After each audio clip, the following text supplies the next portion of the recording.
ধরুন একটি অর্ধেক আপেল দেখতে ঠিক কিসের মতো বলুন দেখি?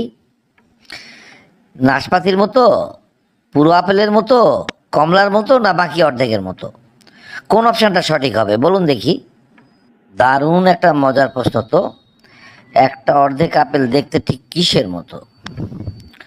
নাশপাতির মতো, পুরো আপেলের মতো, কমলার মতো, না বাকি অর্ধেকের মতো?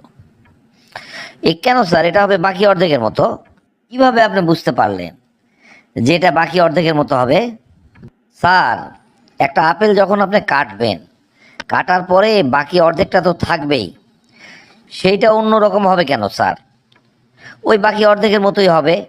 গোল থাকলে গোল, বেঁকা থাকলে বেঁকা, ওইটুকুই হবে স্যার, বাকি অর্ধেকের মতো স্যার। বাহ, আপনার আইকিউ তো দেখছি খুবই ভালো। তাহলে এবার এই প্রশ্নটার উত্তর দিন দেখি। কোন প্রাণীর বুদ্ধি সবচেয়ে উঁচুতে? সবচাইতে উঁচু বিষয়টা বুঝতে পারলাম না তো স্যার। আপনি কি বলতে চাচ্ছেন বুদ্ধি বেশি? আরে না না, তা বলতে যাব কেন?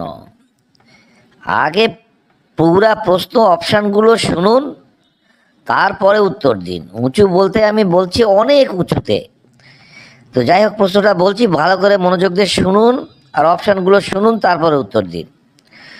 আমি আপনাকে প্রশ্ন ধরেছি কোন প্রাণীর বুদ্ধি সবচেয়ে উঁচুতে। অপশনগুলো হচ্ছে হাতি, বানর, জিরাফ, ঘোড়া। এখন আপনি চিন্তা করুন কোন প্রাণীর বুদ্ধি সবচেয়ে উঁচুতে। এইবার বুঝতে পারলাম স্যার কি বলতে চেয়েছেন। বুদ্ধি বেশি না, কিন্তু বুদ্ধিটা হতে হবে উঁচুতে। তাহলে স্যার অপশান দিয়েছেন হাতি, বানর, জিরাফ, ঘোড়া। এর মধ্যে জিরাফের গলাটাই সবচেয়ে লম্বা, কাজে ওর মাথা থেকে বুদ্ধি আসবে, সেটাই উঁচুতে হবে। স্যার এটা জিরাফ হবে স্যার। তা এত প্রাণীর, চারটা প্রাণীর নাম বললাম, থাকতে আপনি জিরাফ বললেন কেন?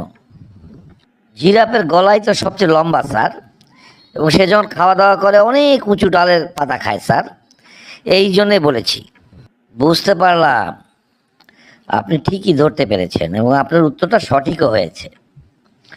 আচ্ছা তাহলে বলুন তো, খাই না তবু পানি খাই, পা নেই তবু দৌড়াই ভাই, এই জিনিসটা কি?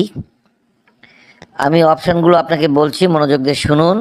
নদী, গরু, ঘড়ি, পাখি। বলুন কোন অপশানটা সঠিক? খাই না তবু পানি খাই, পা নেই তবু দৌড়াই ভাই। স্যার অপশান দিয়েছেন নদী, গরু, ঘড়ি, পাখি।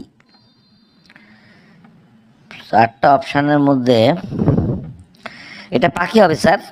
দুঃখিত, ভালো খেলতে খেলতে আপনার উত্তরটা ভুল করে ফেললেন। আমি আপনাকে প্রশ্ন ধরেছিলাম যেটা, আপনার উত্তরটা সঠিক হয় নাই। তো যাই হোক, আমি বন্ধুদের কাছে যাচ্ছি।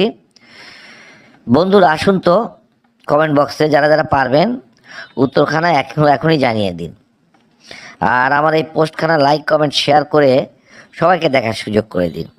তাহলে আজকে এই পর্যন্তই। ধন্যবাদ।